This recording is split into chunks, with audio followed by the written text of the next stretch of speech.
प्रणवो धनुः शरो ह्यात्मा ब्रह्म तल्लक्ष्यमुच्यते अप्रमत्तेन वेद्धव्यं शरवत् तन्मयो भवेत्.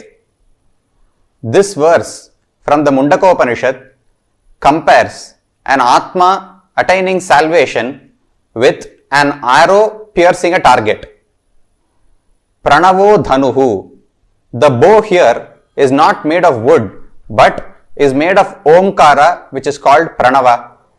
Pranavo dhanuhu sharo hyatma. The Atma is the arrow that has to be aimed at the target. Sharo hyatma Brahma tal lakshyam uchyate. The goal here, the target here is Brahman himself.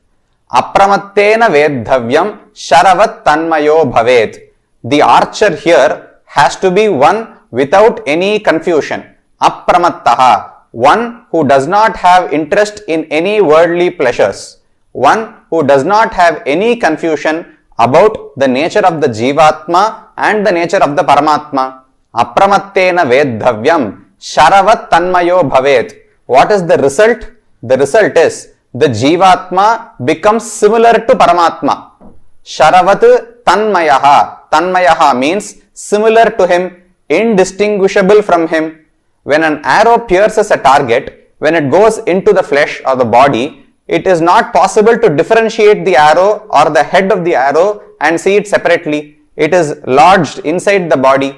Similarly, when this Jivatma attains mukti, he becomes similar to Paramatma. In yesterday's lecture, we saw that moksha, mukti, is of the form of samyapatti. This Jivatma has 8 natural qualities which are present in the Paramatma also. However, when we are in this world, those 8 qualities are enshrouded by karma. They are not visible outside. When we reach Sri Vaikuntham, those 8 qualities are resplendent, they shine out, and so we are similar to Bhagavan. Sharavat tanmayo bhavet. Just as the arrow becomes similar to the flesh, similarly, this Jivatma becomes similar to Paramatma. So, the Samyapatti between Jiva and Paramatma is explained here. Similarly, Pranavaha Dhanuhu. Why has it said Pranavaha Dhanuhu? There are so many words, so many words that can speak about Brahman. However, the Upanishads have chosen Pranava. This is because Pranava gives 2 important meanings about Jivatma. First, Pranava has 3 syllables. A, U, Ma, 3 aksharas. A refers to Paramatma.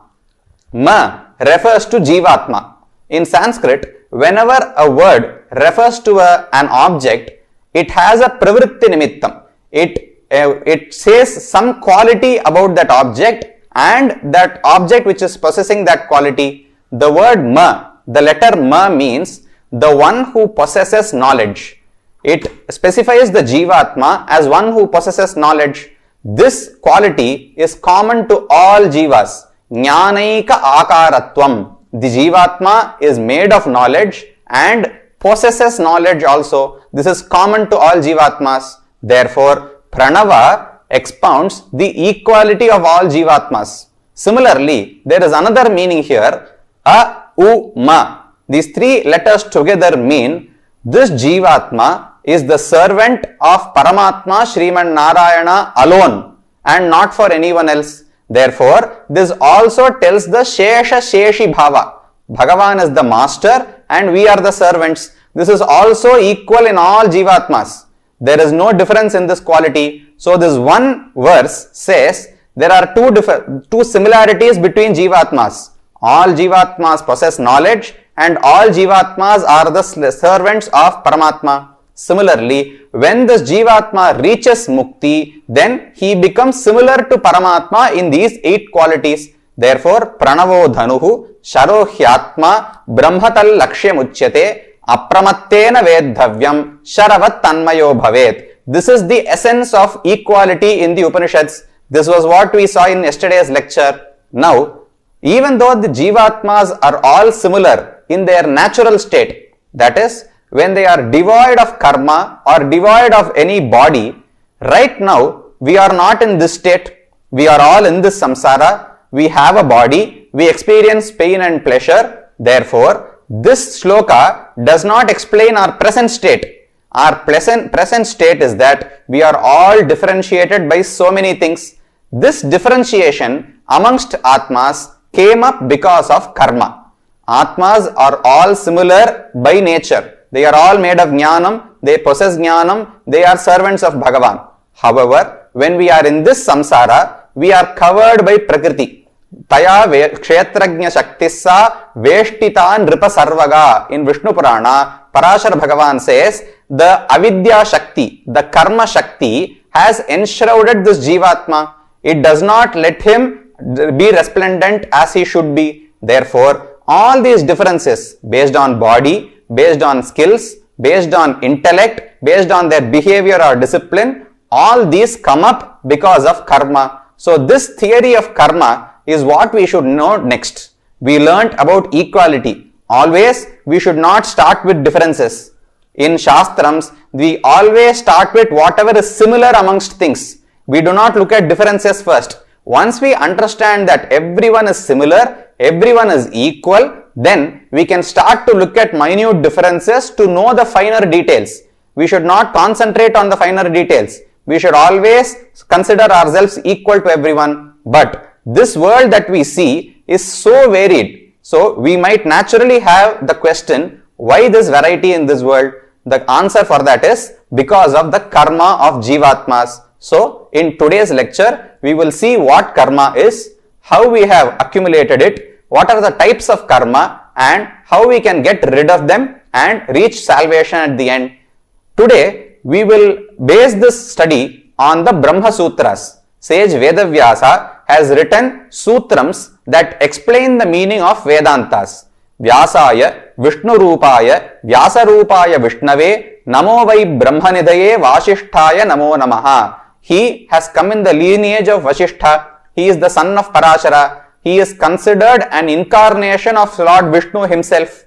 Also, he has written two great texts, Samyang Nyaya Kalapena Mahata Bharatena Cha Upabrahmhita Vedaya Namo Vyasaya Vishnave. He has written Mahabharata and this Brahma Sutras. Brahma Sutras are referred to as Samyang Nyaya Kalapa. They are a collection of well-established rules, well-established nyayas. So this Brahma Sutra and Mahabharata are the two great works of Vyasa. Out of those, we will base our study today on the Brahma Sutrams. Yesterday, we saw about equality in the Upanishads. Today, we will see how Veda Vyasa explains the concept of karma.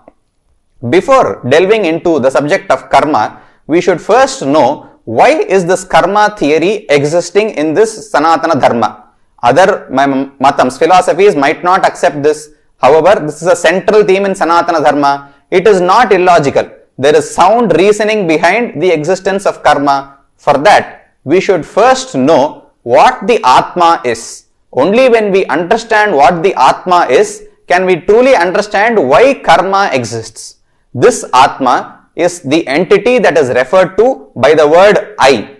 Whenever I say I, Nan, Aham, I am referring to the Atma, the Jivatma. So the one I referred to by the word I is called Jivatma. This Atma is different from anything that we can see in this world. I can see my body. This body is not the Jivatma, because I am able to say this is my body. I don't say I am this body. We all have the knowledge that this is my body. Just as I say this is my hand, this is my book, this is my house, we say this is my body. Therefore, the body must necessarily be different from the Atman. So the Atman is distinct from the body. It is not the body itself. Next, this Atma is eternal. So first we saw that the Atma is the entity referred to by the word I. This Atma is distinct from the Shariram. Also, this Atma is the possessor of knowledge. Whenever we use the word I, it is always associated with some knowledge or some activity. We will say, I see this pot, or I perform this activity. To perform an activity, I need to know the activity first. I should be an entity which has knowledge. I should be a sentient entity. So, this Jivatma is called Jnata. Jnata means knower, the one who cognizes, the one who possesses knowledge. This deha, this sharira does not possess knowledge. A wall or a painting does not possess knowledge, but the jivatma that resides within them possesses knowledge. This is the tattvam known as Atma. Next, the question we have to see is this Atma eternal or can it be created and destroyed? If we think that this body is the Atma, then it is very much created on some date. I have a date of birth. So, am I created on that date? Do I stop to exist, cease to exist, or do I die away when this body dies? This is the next question. For that, sage Vedavyasa says, Na Atma Shrutehe Nityatvacha Tabhyaha. This is a sutram of sage Vedavyasa in the Brahma Sutras.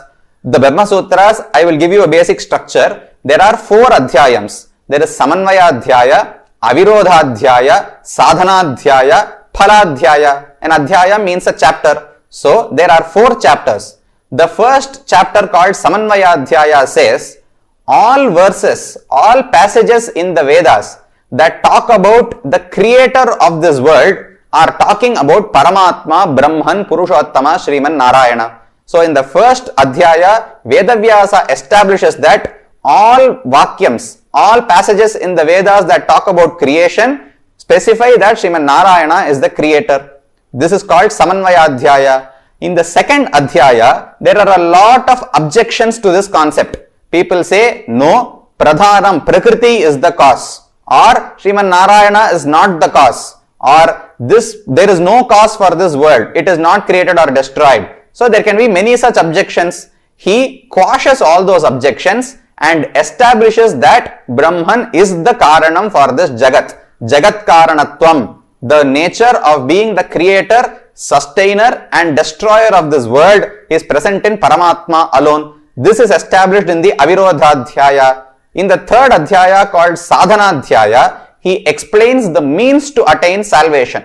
Sadhanam means the way by which we can attain something. So Sadhanadhyaya tells us the means for mukti. It talks about karma, from that how we can move to bhakti yoga, how to perform bhakti yoga and reach mukti. That is in the third adhyaya. The fourth adhyaya called Phaladhyaya specifies the goal that we need to reach. Phalam means fruit, the fruit of our action. The fruit of our bhakti yoga is attaining salvation, reaching Sri Vaikuntham, enjoying Bhagavan and performing service to him. This is explained in the fourth adhyaya called Phaladhyaya. Now, in this Brahma Sutrams, one sutram says, Na Atma Shrutehe Nityatvacha Tabhyaha. Na Atma, this Atma does not have any creation or destruction. An Atma is not born. It does not have Utpatti. It does not have Nasha, destruction also. Why? What is the reason that he gives? Shrutehe, because the Vedas say that there is no creation for this Atma. The Kathopanishad says, Na jayate mriyateva vipaschit nayam kutaschit na babhuva kaschit. Na jayate mriyateva vipaschit. Vipaschit means one who can get varied knowledges, one who is capable of cognizing varied things. Vipaschit is na jayate, never born. Na mriyate, he never dies. Nayam kutaschit, he is not born from something. Na babhuva kaschit, it is not the case that before now he has been born at some point of time. He is never born, he never dies. So when the question arises, is this Jivatma created? Vedas immediately give the negation as a reply, Na jayate mriyateva vipaschit. So Vedavyasa says, Na Atma Shrutehe. This Atma is not born because Vedas say that Atma is not created. Then he gives a second argument also, Nityatvacha Tabhyaha. The verses in the Vedas not only say that this Atma is not born, they also say that this Atma is eternal. What is an eternal substance? Something that is never created and can never be destroyed is said to be eternal. So, this Jivatma is said to be eternal in the Vedas. Ajaha, Nityaha, Shashvatoyam Puranaha, Na Hanyate Hanyamane Sharire. Ajaha, he is never born. Nityaha, he never perishes. Shashvataha, he is always of the same nature. Puranaha, he is very old yet very enterprising, he is very engaging and interesting. So, ajo nitya shashvatoyam puranaha na hanyate hanyamane sharire. This Atma is eternal. Nityo nityanam chetanas chetananam eko bahunam yo vidadhati kaman. This verse also says all Jivatmas are eternal. Something that is eternal cannot have a date of expiry or a date on which it was created. So, the question was, is this Atma created or destroyed? For that, there are two answers given by the Vedas. One, direct negation. No, Atma is not created. Najayate mriyate va vipaschit. The second answer was, Vedas say that this Atma is eternal. Something that is eternal cannot have a birth or a death. Therefore, Atma does not have creation or destruction. This is what sage Vedavyasa says. However, we might have a question here. He is basing his whole philosophy on just verses from the Vedas. Is there no logic here? If Vedas say something, should we just accept them as it is? No. The Vedas very much give logic, and this is explained in the Upabrahmanams. That is why we need to read the Smritis, Bhagavad Gita, Itihasa Puranas, etc. Only using those can we understand Vedanta. Shri Krishna in his Bhagavad Gita gives two expounding reasons why this Atma cannot be created or destroyed.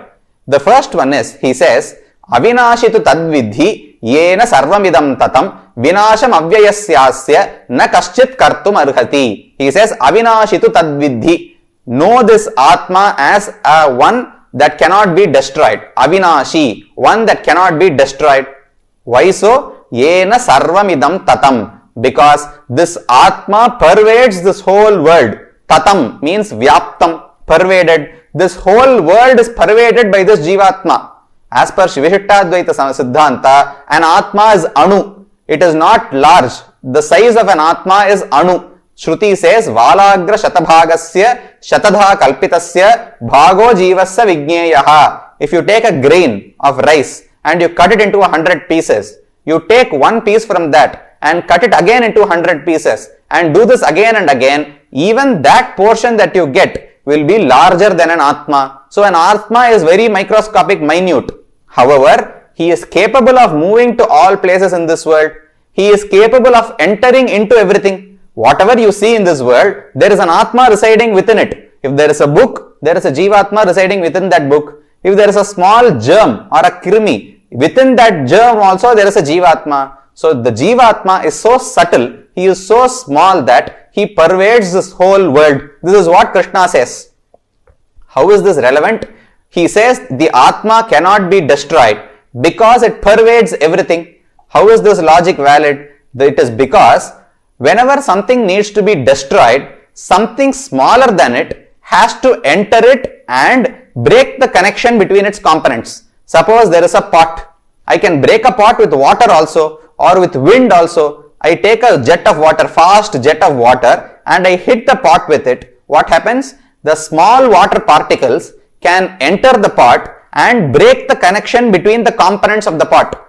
Once the connection is broken, the sanyoga is broken, the pot breaks automatically. Therefore, whenever one object destroys another object, the destroyer has to go inside. It has to pervade the object that needs to be destroyed. Even when you cut a fruit with a knife, only a sharp knife which can penetrate the fruit can cut it. A blunt knife cannot even enter it and so can't cut it. Therefore, whenever something needs to be destroyed, something else should be capable of pervading into that. This Jivatma now, Krishna says, is most subtle. There is nothing that is smaller than this Jivatma. Therefore, there is nothing that can destroy this Jivatma. Nainam chindanti shastrani, nainam dahati pavakaha, nachainam kledayantyapo nashoshayati marutaha. Water cannot enter a Jivatma and kill him because Jivatma resides within water. Weapons cannot enter a Jivatma and kill him because Jivatma is more subtle than those weapons. Therefore, since he pervades everything, he cannot be destroyed. This is the first reasoning that Krishna says.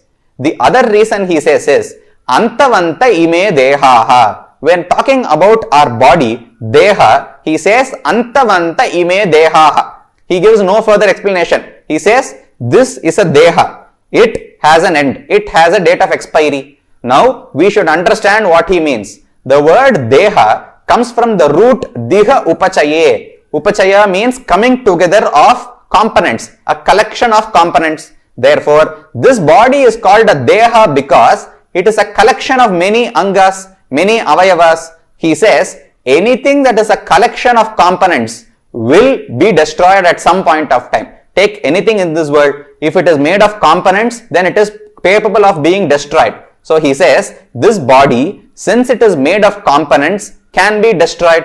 Now the counter of this is true for the Atma. Since the Atma is not made of any components, the Atma cannot be destroyed. Therefore, the first reason is Atma is so subtle and it pervades everything, therefore it cannot be destroyed. The second reasoning is this Atma does not have any components, so it cannot be destroyed. These are the two logics that Krishna gives. Swami Ramanuja adds one more in his Bhashyam. He says, if this Atma can be destroyed or is created at some point of time, then there are two fallacies that will occur. Akrita Abhyagama and Krita Vipranasha. What he says is, this Atma is not eternal. I was born on the date on which I was born. I have a date of birth. If I was born on that date, then I am born with a specific body. I have a height, I have a weight. There is certain health that is associated with this body. My Vatam, Pittam, Shleshmam, etc. are determined at the time of my birth. I might be stout or I might be lean. I might be dark or I might be pale in complexion. I might be born in a poor family or in a rich family. Now all this cannot occur without a reason. Suppose the Jivatma came into existence on the day I was born with this body, then what is the cause for me being born in a specific family and some other child being born somewhere else? There cannot be any reason, and without a reason, this discrimination cannot exist. Therefore, there has to be a reason. This is called Akrita Abhyagama. I am with this body, I am experiencing certain pain and pleasure without any cause. Akrita Abhyagama. Without doing anything, I am being subject to pain and pleasure. This cannot be the case. I should have done something and as a result, I should have been experiencing this. This is called Akrita Abhyagama Prasanga. The other one is Krita Vipranasha. All of us follow the Vedas and we do so many things. Vedas say if you want to attain Swarga, do Jyotishtoma Yajna. We perform Jyotishtoma Yajna. We are awaiting Swarga. Suppose when this body dies, the Atma is also dead. Then how can I attain Swarga? Swarga is not in this world. I have to shed this body and I believe that I have to go to some other world which is Swarga. Suppose this Atma has an end, can be destroyed, then Krita Vipranasha. All the activities that I have done, all Vedic rituals that I have done are falsified. They are of no use. Then all those Vedas which preached me to do these are also invalid. They cannot be pramanam anymore. Therefore, Akrita Abhyagama and Krita Vipranasha. These are two reasons why the Atma has to be eternal. So now we have seen what an Atma is and why it is not created or destroyed. It has to be eternal. Now the next question is, why did I take this birth? We all know that Bhagavan is the one who creates this world. So Bhagavan should have given me this birth. The Atma is eternal. I have taken this body on such and such a date and I am going to die on some date that is going to come in the future. Now, why was I born on that date? What is the cause for my birth?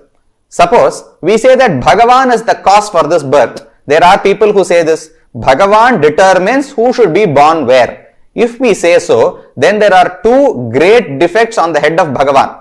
Vyasa says, Vaishamya Nairghrinyena Sapekshatvat Tathahi Darshayati. He says, Vaishamya and Nairghrinya are not present in Paramatma because he expects something in us to create us. What does this mean? Vaishamya means partiality. When Bhagavan creates this world, some people are born as devas, some are born as humans, some are born as animals, some are born as plants, some are born as books and rocks and mountains and everything. Now, why is this difference there? If Bhagavan determines who should be born where, then he is partial to some people and gives them a good birth. He is partial to others. He dislikes others and gives them a mediocre birth. So, the partiality, the defect of partiality will rest on Bhagavan's head. This is called Vaishamyam. The other one is Nairghrinyam. If Bhagavan created us this way, then he has made us become born in a world that is filled with sorrow. If he had any compassion, if he was benevolent, he could have created a world that is completely filled with pleasure, where there is no pain. Since he has created a world and made us be born in this world which has sorrow, therefore he is nirgrina. He has no anugraham, he has no compassion, he is nirgrina. These are the two doshas that will occur. If we say that Bhagavan is the cause for my birth, this birth, then what will happen is Bhagavan will be partial and Bhagavan Paramatma will be nirgrina, one without any compassion. When such an objection comes up, Vedavyasa says, Vaishamya nairgranyena sapekshatvat. No, Paramatma does not have Vaishamyam or nairgranyam. He is not partial and he is not lacking in compassion, because he creates this world. He makes Jivatmas enter bodies and take birth only based on their karma. Sapekshatvat. He expects, he investigates the past deeds done by every Jivatma and based on that gives them an appropriate Sharira. Therefore, Sapekshatvat. He does not do it independently. He does not do it as he wishes. He follows the karma of each Jivatma. When this Jivatma has done some papa, suppose he killed a cow, if there is some naraka set for that, that Jivatma will go to naraka. That doesn't mean that Bhagavan does not have compassion, because he has given a set of rules. The Vedas are the set of rules that Bhagavan has given. After that, it is up to us to follow those rules. If we don't follow it, we will be penalized. Even if you take a game of cricket or football, if you don't follow the rules, you are penalized. You are given a red card and you are sent out. However, you can say, this is only a game. How does it matter how I play? The entertainment is important. No, the entertainment is important within this framework of rules. Similarly, Bhagavan has given a framework of rules for this world. If we don't follow it, we might go to Naraka. If we follow it, we can go to Swarga or Moksha. Therefore, Vaishamya nairgranyena sapekshatvat. Bhagavan is not independent. He does not do it as he wishes or as he pleases. He follows our karma. However, our past deeds are, he gives an appropriate birth. Then the Vyasa says, Tathahi darshayati. How do we know this? Because the Upanishads say so. Sadhukari sadhur bhavati, papakari papo bhavati. The Vedas say, one who does good deeds is born as one with a good mind and a sadhu, one with a clear mind. Papakari papo bhavati. If I keep doing bad deeds, then I will be born in bad births only. Therefore, Bhagavan is not the main cause. In Vishnu Purana, sage Vyasa, Parashara says, Nimittamatram evasau srijyanam sarga karmani pradhana karani bhuta srijyanam srijya shaktayaha. He says, Bhagavan nimittamatram evasau. He is only the nimitta karanam. He is only a secondary cause for our birth. What is the main cause? Pradhana karani bhuta kshetrajnanam srijya shaktayaha. The srijya, the object that is created, that has a shakti. That is the karma, the past deeds that Jivatma has performed. Those past deeds which are called karma is the pradhana karanam. Pradhana karani bhuta srijya shaktayaha. That karma is the main cause for the birth. What Bhagavan does is, he just ensures that everyone gets a birth according to their karma. He has already set the framework of rules. Therefore, whatever I do based on my karma, I will get my next birth. He just watches if all this is functioning properly. He does not decide at every birth whether this Atma should take a poor birth or a rich birth. Therefore, there is no partiality in him. He is not lacking in compassion. Vaishamya nairgranyena sapekshatvat. Therefore, Atma is eternal. Atma takes this body because of karma. The Atma does not take it because of Bhagavan. Bhagavan is only a secondary quality, secondary cause. Therefore, there must be a primary cause, and that cause is called karma. The next question is, what is karma? For that, the Vedas say, there are two things that the Vedas do. One, they command us to do certain things. Then, they command us to abstain from certain activities. The one is called vidhi. The second one is called nishedha. Vidhi means commanding me to do something. Nishedha means commanding me to abstain from something. For example, Vedas say I should do Sandhya Vandana.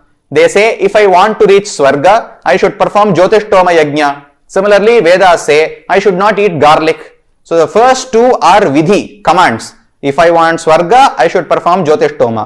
Irrespective of whether I want to or not, I should perform Sandhya Vandanam. These two are commands. The third one is a negation, Nishedha, do not eat garlic. Now, so there are two things, Vidhi and Nishedha. On the other axis, you can write Karanam and Akaranam, whether I perform it or I don't perform it. Now, Vihita, Nishiddha, Karanam, Akaranam. Let us mix and match. If something is commanded by the Vedas and I perform it, then I will get Punya. The Vedas say if I want Swarga, I should perform Jyotishtoma Yajna. I performed Jyotishtoma, I will get some Punyam. That Punyam will fetch me Swarga in later births. Therefore, if something is Vihita, if Vedas command me to do something and I perform them, I will get Punya. Then, if the Vedas command me to do something and yet I abstain from doing it, Vedas say I should do Sandhya Vandanam every day, thrice a day. However, I stop doing them. If I abstain from doing it, then I will get Papam. Vedas command me to do something, I don't do it. This is Vihita Akaranam. The first one was Vihita Karanam. That which was commanded has been done by me. That fetches me Punya. If that which was commanded is neglected by me, I will get Papa. Similarly, if that from which I should have abstained is performed by me, I will get Papa. Vedas say do not eat garlic. If I go ahead and eat garlic anyway, then I will accumulate Papa. So Punya is accumulated when Vedas command me to do something and I do it. Papa is accumulated in two instances. Vedas say I should do something and I don't do it. Or Vedas say I shouldn't do something and I go ahead and perform it anyway. So in these two cases, I will accumulate Papa. If Vedas say you don't do something and I abstain from doing them, this is Nishiddha Akaranam, then there is no reward or no punishment for that. Vedas told me not to do something, I abstain from them. This is how Papa and Punya are incurred by us. So, the Jivatma takes birth because of karma. Karma is Papa and Punya. Papa and Punya are also called Dharma, Adharma or Sukritam, Dushkritam. All these are synonyms. Therefore, this karma comes from our deeds. When we do something that the Vedas told us to do, we get karma, we get Punyam. When we do something that the Vedas told us not to do, we get Papa. So we have seen till now. Now the next question is, I have taken this birth. I accept that the Atma is eternal. He has no beginning, he has no end. And I have taken this birth on such and such a date. I was born with this body. Now, I also agree that karma is the cause for this body. I have taken this birth because of my past karma. However, how did I accumulate karma? I have taken a birth only now, but only if I had karma before this birth can this birth occur at all. Then how did I accrue karma before this birth? For that, we should understand that the cycle of births is also anadi. There is this term called anadi, which means beginningless. There is no beginning. Bhagavan is anadi. Is Bhagavan created on any date? No, he has existed always. Similarly, Jivatma is also anadi. He was not born on any date. He does not die on any date. So Jivatma and Paramatma are anadi. Similarly, the Vedas say that the cycle of birth and death, the cycle of Srishti and Pralaya is also anadi. Vedas say, Surya Chandramasau Dhata Yatha Purvam Akalpayat. Bhagavan created Surya and Chandra. How did he create them? Yatha Purvam. Just as they were before, Bhagavan created them again. This is what it says. So in the previous cycle of Srishti, Surya and Chandra were created with certain qualities. After that there was a Pralaya. Now after Pralaya, when Srishti occurs again, Dhata, Bhagavan Mahavishnu, what he does is, Yatha Purvam Surya Chandramasau Akalpayat. As they were before, sun should have such and such qualities. Moon should have a certain set of qualities. Those qualities don't change. In this cycle of Srishti also, Bhagavan maintains those qualities. So from this we understand that the cycle of birth and death or Srishti and Pralaya is also beginningless. There was no date on which this cycle or creation started. Therefore, I have taken birth on such and such a date. Before this, I had another birth. This birth is because of karma. That karma, Papa and Punya, could have been accrued only if I had done some deeds in the past. How could I have done deeds in the past? Because I had another body at that point of time. I have always been taking birth. It is not that the Atma is eternal, but it has taken the first body only today. It is not the case. This is not by first birth.